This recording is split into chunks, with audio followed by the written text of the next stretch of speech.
Let's not sugarcoat this. God didn't just remove someone from your life. He surgically cut out a spiritual cancer. You weren't just in a difficult relationship. You were under the influence of a master manipulator.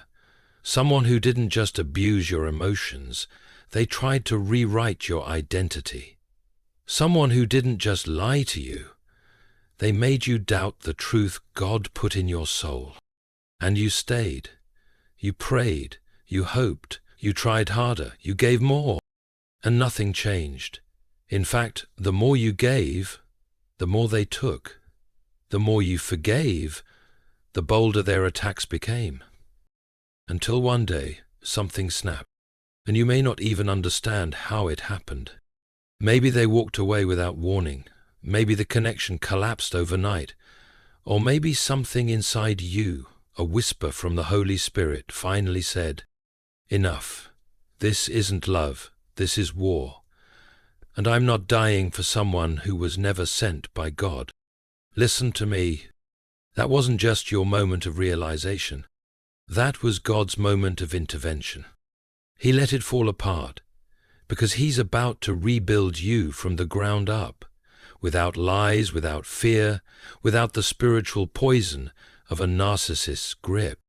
You may feel shaken right now, confused, angry, hollow, but the truth is, you were rescued, and heaven is not done with you, because what's coming next isn't chaos.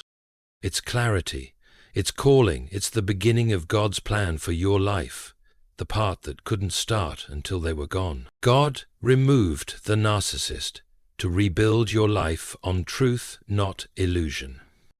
There comes a moment in every believer's life when God doesn't just correct your path. He tears down the entire structure you've been living inside, not because He's cruel, but because He loves you too much to let you keep surviving inside a house of lies, a house that looked holy on the outside but was rotting at its foundation. And if you've just been separated from a narcissist, then that's exactly what God just did for you. He didn't quietly tap you on the shoulder and ask you to leave. He extracted you. He ripped you out of something that was sweet on the surface, but poisonous to your spirit. For years, you may have been loyal to a life that was silently breaking you. You held on to the potential, the promises, the future you saw in your heart, believing it would all eventually come together if you just loved harder, forgave more, prayed longer. And because you're a person of faith, a person of covenant, a person who values what God values, you stayed. You endured. You believed the best, even when the reality grew darker. But the truth is, you weren't in a relationship with someone who loved you. You were in a relationship with someone who needed to feed off your light just to survive in their own darkness. And every time you extended grace, they took it as permission to manipulate you deeper. What God saw, what you couldn't yet see, was that this wasn't just emotional mistreatment. This was spiritual erosion. This was the kind of deception that distorts not just your view of the other person, but your view of yourself. And worst of all, it begins to distort your view of God. You start questioning why your prayers aren't working, why the peace never comes, why the pain never breaks. You begin to wonder if maybe this is all you're worth. You start calling suffering faithfulness and confusion spiritual warfare, when really you're just living in a lie God never designed for you. So He did what only a sovereign God can do. He shattered the illusion. He exposed the manipulation. He let the false narrative fall apart right in front of your eyes, not to shame you, but to free you. Not to condemn you, but to reawaken you. Not to break your heart, but to rescue your soul. Because the longer you stayed connected to the counterfeit, the further you drifted from the truth of who you are in Christ. And God couldn't allow that to continue, not with what He has planned for you, not with the calling He placed on your life, not with the mantle of healing and clarity and leadership He intends for you to carry. You see, when God removes a narcissist from your life, He's not just taking something away. He's making space for something real, real peace, real love, real freedom. and most importantly, a real connection to him that isn't filtered through the chaos, confusion, and control that the narcissist wrapped around you. You were never meant to walk with someone who silenced your voice, distorted your identity, and stood in the way of your connection to heaven. And so, God stepped in, not to hurt you, but to start again, to rebuild you on the only foundation that can't be shaken, the truth. Yes, it's painful. Yes, it feels like your entire world has collapsed. But what's collapsing isn't your world, it's the illusion. And once that illusion is gone, then, and only then, can God begin to reveal the full picture, not of what you lost, but of what He's about to build. He's not just healing you, He's rewriting your story, not with fiction this time, but with fire-tested truth. Truth that will ground you, guide you, and guard you from ever falling for another performance again. And when He's done, you won't just be someone who survived a narcissist. You'll be someone who's anchored in reality, rooted in the Spirit, and prepared to walk into the fullness of God's plan, no longer carrying the weight of a lie. God's first move was to close every toxic door you were still trying to keep open. There's something hauntingly human about trying to return to what once felt familiar, even if that familiarity nearly destroyed you. We don't always cling to comfort, we cling to patterns.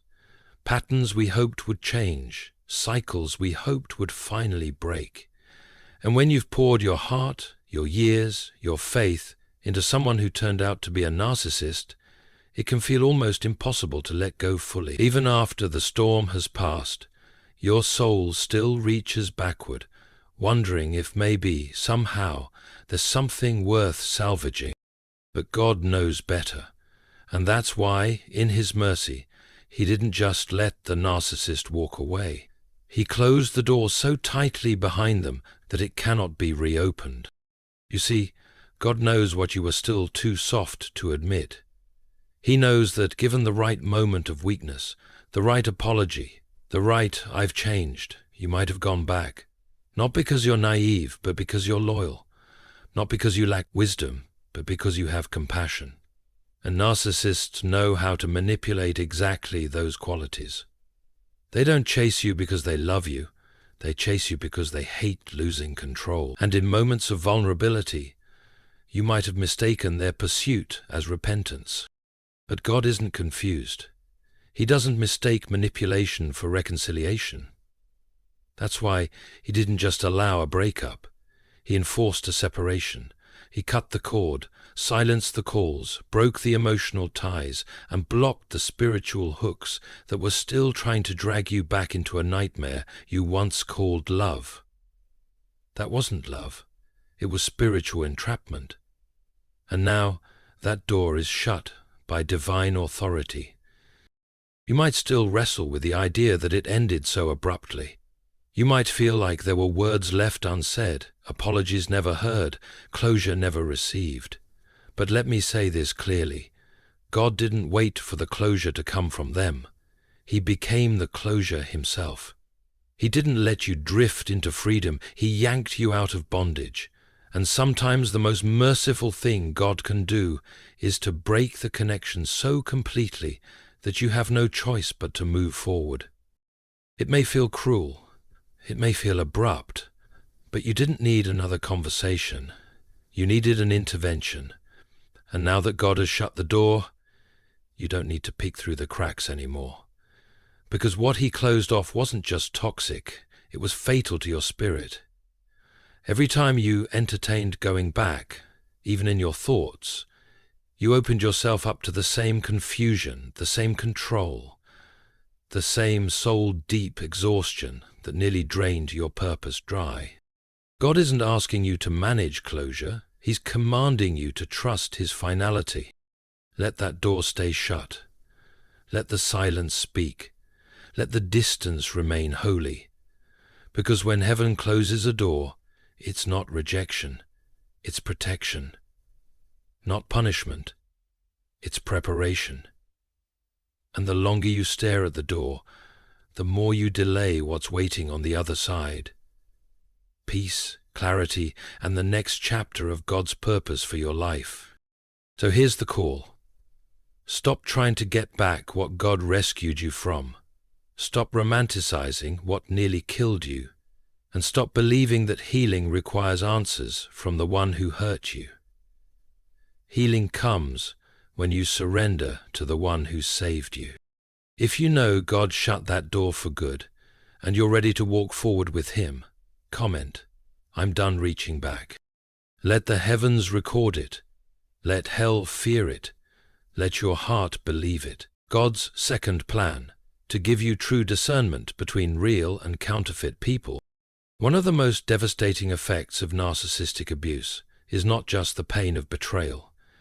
It's the deep erosion of your ability to recognize good from evil, truth from manipulation, genuine from fake.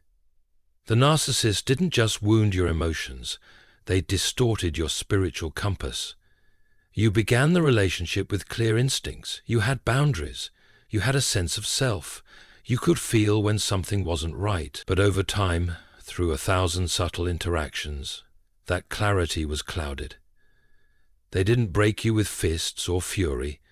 They broke you through charm, through spiritual language, through staged vulnerability, and just enough praise to keep you tethered. They didn't shout to control you, they whispered. And every time you questioned something, they turned it back on you with practiced skill, making you feel as though your very sense of judgment was flawed, unspiritual, or selfish. This wasn't just psychological warfare, it was spiritual gaslighting. And now, after the separation, God's next move is clear: to restore the discernment they worked so hard to destroy. This is not just about protecting your heart from future harm. It's about recalibrating your entire spirit, because for too long you confused intensity with intimacy. You mistook manipulation for leadership. You heard fluent spiritual words and assumed it meant spiritual depth. You believed that endurance meant holiness, that submission meant silence, and that being Christ-like meant tolerating abuse under the guise of grace. But that's not how God works. God doesn't train His children through emotional starvation. He doesn't require you to suspend your discernment to prove your love. He never called you to confuse self-sacrifice with self-erasure. The truth is, the more you tolerated the counterfeit, the further you drifted from the voice of God. Not because you stopped believing in Him, but because you began filtering His voice through their control. And now, God is healing that wound at the root. He's not just helping you be more careful next time, He's giving you supernatural clarity that cuts through charm, bypasses emotional confusion, and sees directly into character. He's strengthening your ability to sense peace, not just excitement. He's teaching you to trust that unease in your gut, not suppress it. He's sharpening your vision so that no matter how beautiful the mask, you will recognize what's underneath. And this won't just apply to relationships. It will transform how you evaluate people in every area: friendships, leaders, communities, and even spiritual influencers. Because now, your spirit is no longer naive, it's equipped. And your wounds are no longer just painful memories. They've become guardrails of wisdom that protect your future. This is part of God's plan, because the enemy will always send another counterfeit. That's how he works. Not by showing up in obvious evil, but by cloaking destruction in what appears to be light. That's why God is elevating your discernment to a place where no performance can deceive you, no flattery can weaken you, and no smooth-talking presence can bypass your spiritual radar. You will no longer choose people based on how much they pursue you, but by how much peace you have around them. You'll no longer ignore what your spirit sees just because your emotions are tired. You'll no longer settle for attention that comes at the cost of your identity. What the narcissist tried to erase, God is restoring. Not just so you can feel whole, but so you can walk confidently into the future without fear of being fooled again. You won't live in suspicion. You won't become bitter. You won't close off your heart, but you will walk with discernment, grounded in truth, covered in peace, and led by the Spirit. Because your Father doesn't just want you safe, He wants you sharp. And now that He's removed the distraction, He's refining the gift that was buried under years of confusion. You're not the same person anymore, and from this day forward, your discernment will no longer be blurred by guilt, clouded by hope, or hijacked by charm. It will be rooted in God and nothing less. God's third plan, to elevate you to a level where you no longer need their validation. There was a time when all you wanted was their approval. You would have given almost anything for them to simply say, "You matter. You're enough. I'm proud of you." But every time you reached for that validation, they moved the goalpost. One day you were loved, the next you were ignored.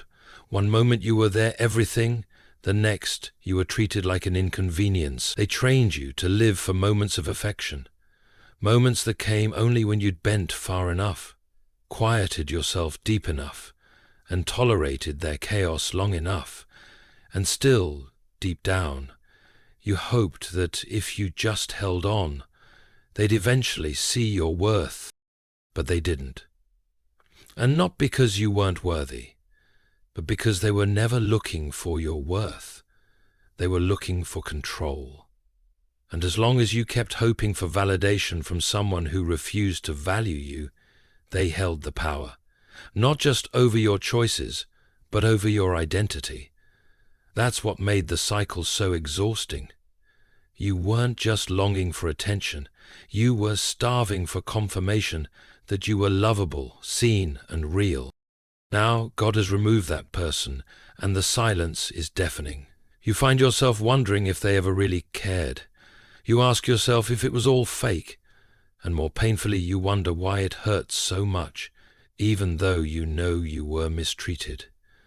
That ache isn't weakness, it's not a lack of faith, it's the pain of a soul that invested everything into someone who made you feel like you were always one step away from being enough.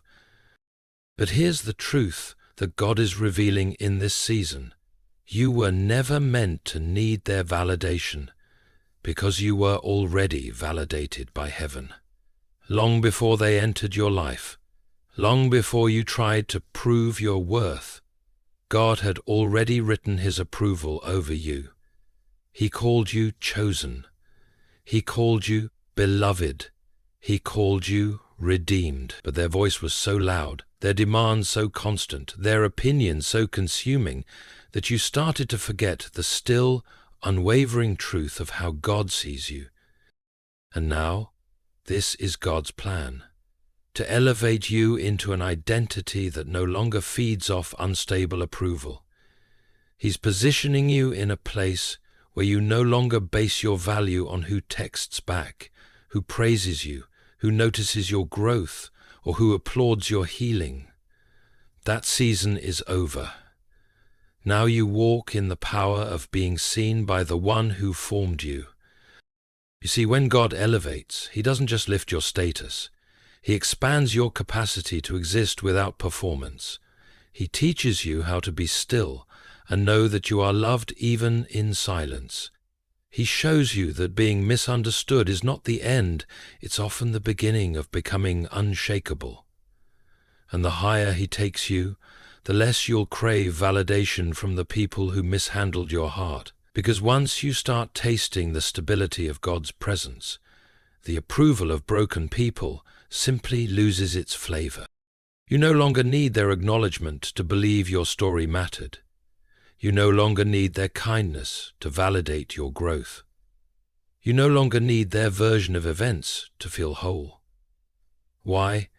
Because God's elevation is not dependent on human applause. It's sustained by divine appointment. And the beauty of this shift is that the peace you feel isn't just relief from abuse, it's freedom from dependency. You're no longer walking into rooms wondering if you're too much or not enough. You no longer shrink yourself to avoid conflict. You no longer compromise what you carry just to be liked, because now you've seen what it feels like to be emptied out and still be held by God. The narcissist may never acknowledge the damage they caused. They may never see you for who you truly were. But that doesn't matter anymore, because God does. And He is elevating you into a chapter of your life where you finally stop needing what was never yours to begin with, their approval. Now you breathe deeper. You speak with more authority. You walk with more purpose. Not because they came back and made things right, but because God came in and reminded you that you were never wrong to begin with. And in this elevation, there is rest, there is clarity, there is power, and there is peace. Not because you got closure from them, but because God gave you a new beginning without it. God's fourth plan, divine compensation and spiritual repayment will come. When you've given your heart, your time, your strength, and all you're left with is silence, confusion, and scars, it's easy to feel like the pain was wasted. It's easy to believe that all those nights on your knees, all the mercy you extended, all the forgiveness you offered again and again, somehow disappeared into nothing. But what if I told you that nothing was lost? That God never missed a single moment, that the same God who saw your pain in secret is the one preparing a public restoration no man can block? You didn't just survive a toxic relationship. You sowed in the midst of injustice. You sowed patience while being provoked. You sowed peace while living in emotional chaos. You sowed love while being rejected, misjudged, devalued, and dismissed. And in the economy of God, every seed sown in righteousness demands a harvest. This is not revenge. It's not petty payback. It's spiritual law, written into the very character of the one who called himself your defender. The narcissist may have walked away untouched, at least from your point of view.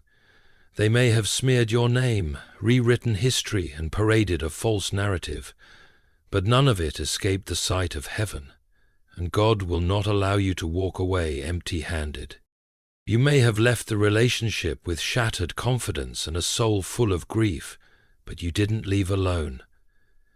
You walked out under the covering of a God who repays, and not just with material things, though those may come.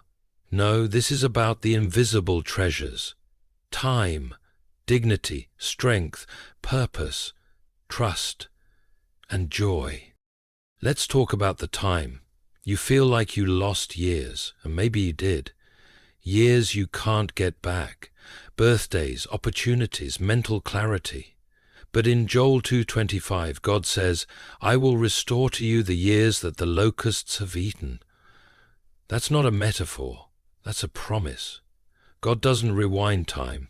He redeems it by accelerating your progress, expanding your influence, and positioning you faster than you could have imagined. What took others 10 years, He'll give you in 2. What felt wasted, He will multiply. That's divine compensation. And what about your dignity? You spent years being humiliated behind closed doors. They chipped away at your confidence, belittled your voice, made you question your worth. But what the enemy meant to bury, God is now resurrecting. He is rebuilding your inner self, but not quietly. He's placing a new authority in your voice, a new steadiness in your walk, a quiet boldness in your presence. And the people who once saw you break, they will now see you rise. God is also restoring your sense of purpose, because the narcissist didn't just damage your heart. They distracted you from your calling. They filled your life with survival mode, just trying to stay sane, trying to keep peace, trying to manage their emotions. But now, that emotional weight is gone, and with it, God is clearing mental space for vision, strategy, direction, and mission. What once felt buried is now blooming. What once felt delayed is now being delivered. But perhaps most sacred of all, He's restoring your ability to trust again, not just other people, but yourself. You stopped trusting your own judgment after being manipulated so many times. You were trained to doubt your instincts, to shut down your gut, to second-guess everything. But no more. God is sharpening your discernment and confirming to you that you are not gullible. You were gaslit, and now you will walk in wisdom that comes not from fear, but from fire, the fire you walked through and survived. Now hear me. This restoration may not happen overnight. Divine compensation isn't a quick fix. It's a holy process. But one day soon you'll wake up and realize you're not crying over them anymore. You're not haunted by their absence. You're not rehearsing the past. You're not living with a gaping wound. You'll feel peace. Not the kind you fake, but the kind that flows from heaven. And you'll realize this is what repayment looks like, not just in circumstances, but in the soul. And don't be surprised when doors begin to open. Doors that should have opened years ago. Relationships that feel refreshing instead of draining. Opportunities that affirm your calling instead of exhausting your energy. God is not only repaying you, He's upgrading you. Because you stayed faithful in the fire. You kept your heart soft when it would have been easier to turn cold.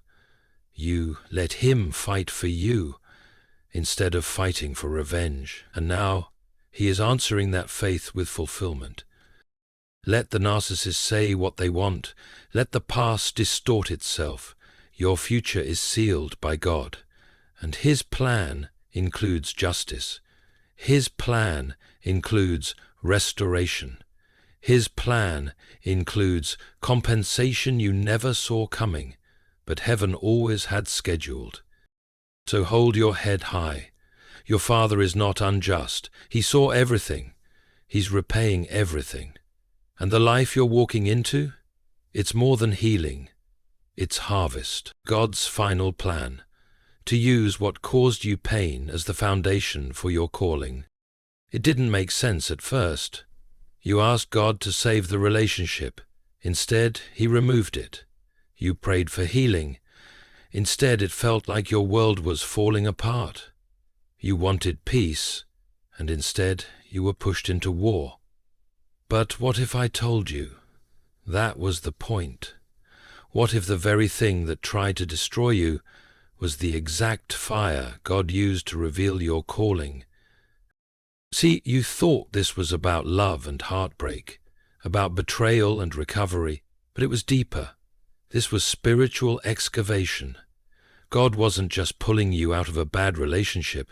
He was pulling the calling out of you, the one He placed there long before the narcissist ever entered your life. And the only way to access it was through fire, because nothing wakes up purpose like pain. You weren't just surviving a narcissist. You were being trained, refined, and spiritually sharpened in the middle of an invisible battlefield. While you thought you were losing your mind, He was fortifying your spirit. While you were walking on eggshells, He was expanding your capacity for empathy. While you were being blamed, belittled, and ignored, He was enlarging your discernment. And when you finally walked away, not in bitterness, but in holy clarity, He knew you were ready. Ready for what? Ready to lead others out of the same darkness. Ready to speak when others are too scared to. Ready to become the vessel He can use. Because who better to reach the broken than someone who knows what brokenness feels like? You don't need to have a platform. You don't need a microphone or a stage. Your life, your healing, your scars are already preaching. Every time you set a boundary, every time you tell the truth, every time you walk in peace instead of panic, you become a living testimony of what God can do with what the enemy meant for evil. And that's the power of divine calling. It's never built on convenience. It's birthed in affliction. The people who shine the brightest didn't grow up in the light. They were pulled out of the pit, sometimes screaming, often bleeding. But once God washed them, once God healed them, He sent them back to the same battlefield. Not as victims, but as warriors. This is where you are now. God didn't bring you this far to be quiet. He didn't heal you to make you private. He didn't set you free so you could pretend like nothing ever happened. He called you to be a light, a lighthouse, a living, breathing example of redemption. You may never stand behind a pulpit, but you will stand in the grocery line and be the person who notices someone else's pain. You will sit in church and see the signs no one else sees. You will listen to a friend and know exactly what they're not saying, because you've been there. And when the time is right, when the Spirit prompts you, when the opportunity comes, you'll speak. Maybe with words, maybe with presence, but either way, you'll be a lifeline, because your pain taught you how to recognize people who are silently drowning. This is God's final plan, to make your pain useful, not just for your growth, but for His glory. The narcissist may have tried to erase you, but God turned their rejection into a divine redirect. They meant to silence you, but your silence became soil. Soil for healing, soil for wisdom, soil for something that will outlive the pain. And now God is planting something in you that will bear fruit for generations. You may not even see the full impact of your story, but in heaven's timeline, you're already changing lives. So stop asking why it happened. Start asking, what does God want to do with it? Because the pain wasn't meaningless. The storm wasn't wasted. The tears were not in vain. They were an altar, and now fire falls on the altar. You're not broken. You're not damaged goods. You're chosen. You're called. You're marked by the storm you survived, not to hide it, but to walk in holy authority that can't be manufactured, taught, or stolen. This is the final piece of the plan. You are not just a person who escaped. You are a person God will now use to lead others out. So don't hide your journey. Don't downplay the miracle. Don't minimize the hell you survived. Because every time you share, every time you shine, every time you simply stand, you remind the kingdom of darkness that it lost. And you remind the kingdom of God that you're ready. Ready to walk in the fullness of everything the narcissist tried to bury. Ready to be the evidence that God still turns ashes into beauty. Ready to fulfill the plan that was always yours now that the counterfeit is gone.